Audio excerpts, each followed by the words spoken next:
Бірінші бөлім. Түрмеден шыққан қайнаға. Адам кейде өз үйіне бейтаныс адам кіріп келгендей күй кешеді ғой. Мен де солай сезіндім. Есіктен кірген бойда үйдің ауасы өзгеріп кетті. Бір түрлі салқын, ауыр иіс темекі мен темірдің иісі сияқты. Түрмеден шыққан қайнағамның жүзі өзгеріпті, бұрынғы балалық, бейқам күлкі жоқ. Көздері мұздай. Енем көз жасын тыя алмай: балам, аман келгеніңе шүкір. Енді бәрі жақсы болады деп құшағына басты. Күйеуім үндемей тұрды, бірақ көзінде сенімсіздік бар еді. Ал мен ішімнен бір суық сезім өткізіп өткендей болдым. Бұрын ол ауылдың бұзақысы болатын. Орлық, төбелес, ішімдік бәрі оның өмірінің бір бөлігі еді. Енді міне, тағы біздің үйге келіп, бауырыммен бірге тұрып, өзімді түзетем деп отыр. Енемнің өтінішін жерге тастай алмай, күйеуім де: жарайды, 1-2 ай тұра тұрсын деді. Осылайша ол бізбен бірге тұра бастады. Бірінші күндері тыныш еді. Кешке шай ішіп үнсіз отырып, сосын ұйықтап қалатын.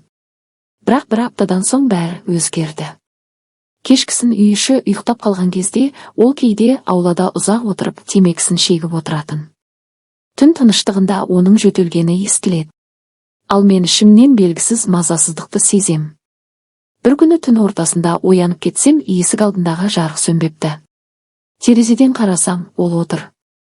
Көздері бір нүктеге қадалып қалған. Ойланып отыр ма, әлде қайда кетіп қалған ба, білмеймін. Күйеуім вахтада еді. Апталап үйге келмейді. Сол кезден бастап мен өзімді қауіпсіз сезінбей қалдым. Бір күні таңертең енем базарға кеткен. Мен ас үйде шай дайындап тұрдым. Ол бөлмесінен шығып маған қарады. Шай бар ма? Деді. Дауысы төмен, бір түрлі салқын. Мен жоқ дедім де, артыма бұрылмай, шайнекке су құйып жаттым. Бірақ оның қарасы арқамды күйдіріп тұрғандай сезілді. Сол сәттен бастап мен әр қимылымды аңдап істейтін болдым. Жуынуға барсам, есікті 2 рет тексерем. Түнде ұйықтасам, есіктің кілтін іштен бұраймын.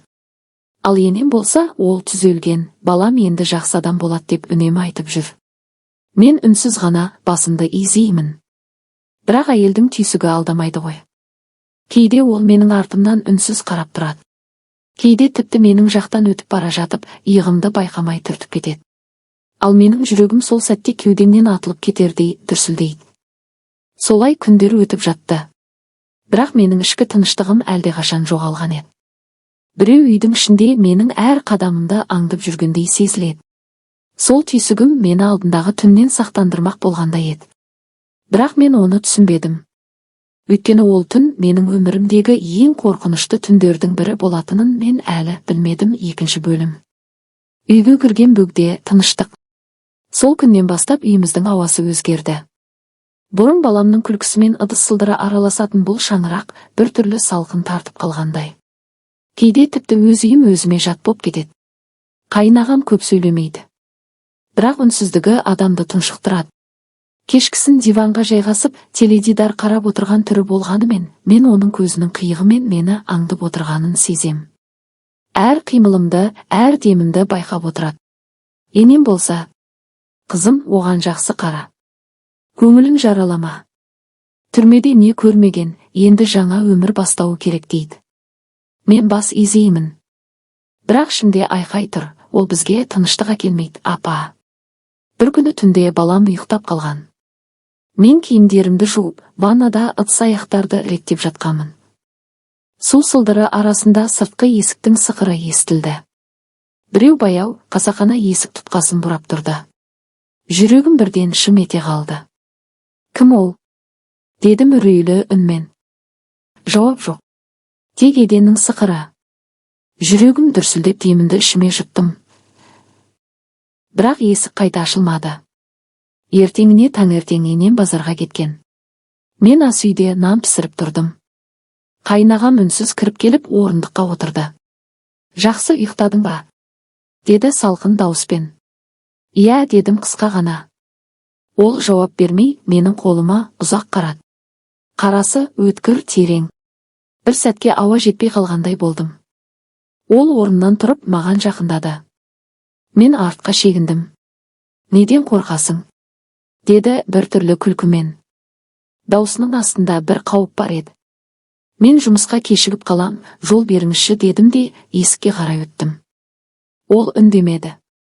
Бірақ артта тұрған көзқарасы арқама қадалып тұрғандай сезілді. Кешке күйеуім қоңырау шалды. Жақсыңдар ма? Үйде бәрі тыныш па? Деді. Иә, тыныш дедім мен. Бірақ ішімде дауыл тұр еді. Түнде ұйықтай алмай баламның қасына жаттым. Сырттағы ай жарығы терезеден түсіп тұр. Қабырғада оның көлеңкесі қозғалғандай болды. Мен көзімді тарс жұмдым. Тыныштық тым ауыр еді.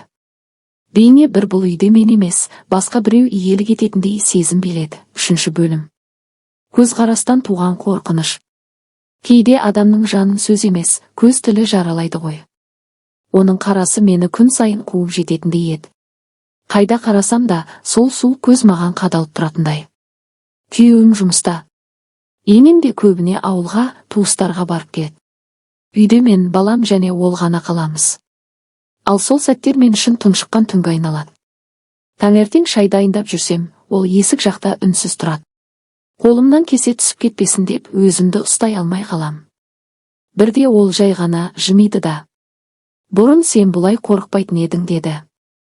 Даусында мысқыл бар еді. Мен жауап қатпадым. Жүрегім дүрсілдеп артқа шегіндім. Сол сәтте баламның дауысы естілді. Анашым. Сол дауыс мені құтқарып қалғандай болды. Сол күннен кейін мен өзімді қорғай бастадым, есікті іліп, жарықты өшірмей ұйықтайтын болдым. Көршілермен де жиі сөйлесіп, жалғыз қалмауға тырыстым. Бірақ бәрібір оның көлеңкесі мені қайда барсам да бірге ілесіп жүргендей. Бір түні көзім ілініп кеткен екен, кенет бір сықыр естілді. Оянып кеттім. Жарықты жақтым. Терезе жақта бір көлеңке жылжып өтті. Жүрегім аузыма тығылды. Есіктің тұтқасын тексеруге қорықтым. Таң атқанда өзімді күзгі жаңбырдай суық ойлар басып алды. Мен бұл туралы күйеуіме айтқым келді, бірақ енемнің жүзі көз алдыма келді. Балам енді жаңа өмір бастасын деген сөзі. Ал мен ше? Менің тыныштығым, менің қорқынышым ше? Сол түні мен алғаш рет дұға жасап ұйықтадым. Бірақ таңертең ванна жақтан судың сылдыры естілді. Мен баламмен бірге тұрдым. Ол есік алдында тұр екен. Көзіме тіке қарап, кешір, мен жуынуға келгем деді. Бірақ даусында ниет емес, сынау бар еді. Сол сәтте мен бір нәрсені анық түсіндім. Бұл үйде енді мен өзімді қорғай алмасам, ешкім қорғамайды. 4 бөлім. Үнсіз азап. Күндер өтіп жатыр. Бірақ мен үшін күн мен түннің айырмасы қалмады. Түн болса қорқам, күн болса тығылам. Бәрі мен үшін бір сұр әлемге айналды. Үйде енем жоқ кезде мен үндемей жүретін болдым. Баламның күлкісін естісем де, бойымды жылыта алмаймын. Бір ғана ой мазалайды, тағы да жалғыз қалсам не болар екен? Кейде айнаға қарап, өзімді танымай қалам. Көңілім жүдеп көзімнен от кеткен. Баяғы өзім емес, әлде бір қорқыныштың ішінде өмір сүріп жатқан әйел сияқтымын. Бір күні таңертең шай дайындап отырғанда, ол тағы да пайда болды. Тым жақын келіп, үстелге шынтақтап қарап тұр. Мен ыдысты қоя салып сыртқа шықтым. Сол сәтте артымнан оның тынысы сезілді, демі арқамды шарпып өтті. Мен жалт бұрылдым.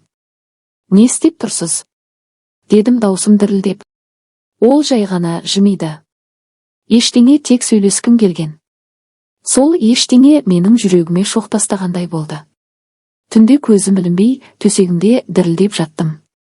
Күйеуім телефон соққанда бәрін айтқым келді. Бірақ аузымнан бәрі жақсы деген сөз ғана шықты. Неге үндемеймін? Неге қорқам? Өйткені енемнің жүзі, елдің сөзі, баламның тағдыры көз алдыма келеді. Еркек адам ғой, байқамайтын шығарсың дейді ғой жұрт. Бірақ мен байқап жүрмін, күн сайын, әр сәт сайын. Сол түні мен алғаш рет жарықты өшірмей ұйықтадым. Құдайдан жалғыз ғана тілек тіледім, таң атсын. 5 бөлім. Мен айттым. Бәрін айттым. Жылап тұрып әр сөзімді жұтып айттым. Ол болса сенбеді. Ағам ондай адам емес. Өтірік айтпа деді. Даусы салқын, көзі қатал.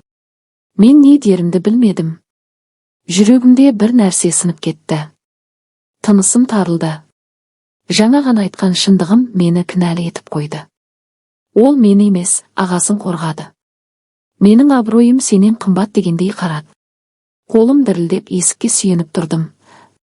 Балам еденде ойыншықтармен ойнап отыр.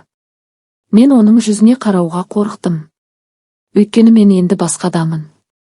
Түнгі қорлықтың иісі әлі үстімнен кетпегендей. Денем таза, бірақ жаным кірленіп кеткен. Айнаға қарасам, өзім емес, бөтен бір әйел қарап тұр. Көзінде өмірдің ізі де қалмапты. Күйеуім шығып кетті. Енем үнсіз. Үйдің іші тастай. Мен болса әр бөлмеге кірген сайын демімді ішіме тартып жүрем. Сол жерлерде менің қорлығым, үнсіз айқайым қалып қойған. Таң атқанда киімдерімді жинадым. Ешкімге ештеңе айтпастан, баламды құшағыма алдым. Көзімнен жас емес, бір жылы сұйық ағып жатты, бәлкім үміт шығар. Төбемде күн көтеріліп келе жатты. Жарық түскен сайын менің көлеңкем кішірейіп барады. Бірақ мен өзімді алғаш рет жеңіл сезіндім. Өйткені енді ешкімге сенбеймін. Тек балама. Тек өзіме. 6 бөлім, жарық жол. Мен кеткеннен кейін артқа қарамадым. Қолымда балам, артымда күл болған өмір. Кімге өкпелеймін? Еріне ме, енесіне ме, әлде тағдырға ма? Білмеймін, бірақ бір нәрсені түсіндім. Үнсіз әйел, ең ауыр тағдыр иесі. Алғашқы айлар қиын болды. Жұмыс таба алмай, жат жердің пәтерлерін паналадым. Балам ауырып қалғанда не істерімді білмей, жалғыз жыладым. Бірақ менің көз жасым енді әлсіздіктің емес, күштің белгісі еді. Күндердің күнде тігін цехына жұмысқа тұрдым. Қолым ісмер, жүрегім шыңдалған. Сол жерде өзім сияқты талай әйелді көрдім. Бәрінің көзі бір-біріне ұқсайды. Жаны жаралы, бірақ сөнбеген. Бүгін мен солардың ішіндегі ең мықтылардың бірімін. Енді мен ешкімнің аяғына қарап өмір сүрмеймін. Балам өсіп келеді, менің үнімді, менің күресімді көріп. Кей түндері бәрін еске алам. Қайнағамның суық демін, күйеуімнің сенімсіз көзін, енемнің үнсіздігін. Бірақ солардың бәрі мені бүгінгі мен еткенін түсінем. Мен енді қорықпаймын. Мен тірімін. Мен анамын. Мен үнсіздіктен аман шыққан әйелмін. 7 бөлім. Кеткеніме 2 жыл өтті. Ауылдың иісі, енемнің үйі, түнгі үрей, бәрі артта қалды. Балам өсіп келеді, мен тігін цехында жұмыс істеймін. Өмірім жайлап қалыпқа түскендей. Бірақ кей түндері жүрегімде сол қорқыныштың көлеңкесі әлі де бар. Бір күні кешке ескі танысым телефон соқты. Даусы ауыр еді. Естідің бе? Деді. Кімді? Дедім. Сол сенің қайынағаңды. Тағы ұрлық үстінде ұстапты. Бұл жолы ауырбап ұзақ жылға кетті. Даусым шықпады. Бір сәтке тізем босап орындыққа отырдым. Көзіме жас келді, бірақ ол мұң емес еді, жеңілдік еді. Құдайдың заңы баяу, бірақ мүлтіксіз. Бәлкім мен оны сотқа бере алмадым. Бірақ Алланың сотынан ешкім қашпайды екен. Мен оның түрмеге кеткенін естігенде, ішімде бір есік жабылды. Сол есіктің ар жағында қорқыныш, ұят, үнсіздік пен ауыр естеліктер қалды. Мен енді қорықпаймын. Мен қайта тірілдім. Енді мен жалғызбын, бірақ бостамын. Балам күлген сайын мен өмірдің жеңісін көрем.